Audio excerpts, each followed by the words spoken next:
5-card draw, gentlemen. Now let's start paying attention, okay? Brandon Vale shot the cards out of the deck, skimming them across the table to the 5 nervous-looking men surrounding it. After a quick glance at his hand, he slapped it down next to his teetering mountain of loot and scanned the faces of his opponents. All were staring at their cards as though they contained the meaning of life, and based on his experience, they would continue to do so for a lot longer than necessary. The tinny sound of machine gun fire started on the far side of the room, and he turned in his chair, squinting at the television bolted to the wall. The lenses in his glasses were only 2 weeks old, but had never been quite right. Prisons tended not to attract the top people in their fields, and the fact that the optometrist who had given him his exam was half-blind himself didn't speak highly of his qualifications. They were good enough, though, for him to see the unmistakable outlines of tanks and running men accompanied by the increasingly familiar sounds of war. Sudan, Israel, Iraq, Afghanistan. One of those sandy countries full of people who like to fight over crap that happened 1,000 years ago. The men, sitting in the chairs bolted down in front of the TV, were separated into knots of similar skin color.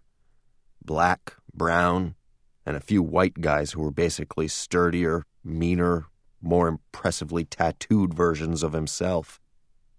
Brandon Vale squared himself to the table again and examined the man responsible for the prison's rather somber viewing habits. He probably weighed about the same as an Italian sports car and was roughly as fast and powerful. As one of the prison's many converts to Islam, Qassem was always interested in following the struggle while hanging out in the rec room. After a quick round of timid betting, Qassem slid his discards across the table. 3. Brandon had barely dealt the first one when the man suddenly jumped to his feet. "You're dealing from the fucking bottom of the deck, you bitch!" Brandon shook his head calmly. "I wasn't, actually." "Oh," Qassem said, obviously disappointed. He sat back down to a cautious round of polite laughter.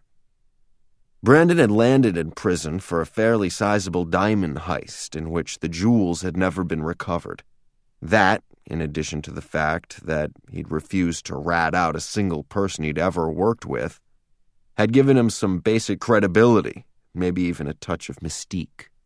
The bottom line, though, was that he was still a skinny, 33-year-old guy who hadn't been in a fight since grade school, and that girl had kicked his ass. He'd been there only a few days when Qassem had asked him to join the informal prison poker club.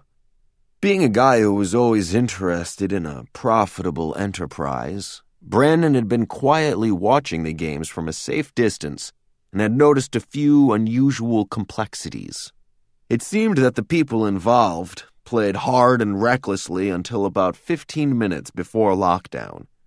At that point, they started tossing away good cards like they were dipped in anthrax and let Qassem win everything on the table. Generally cigarettes and IOUs for unknown services to be performed at some future date.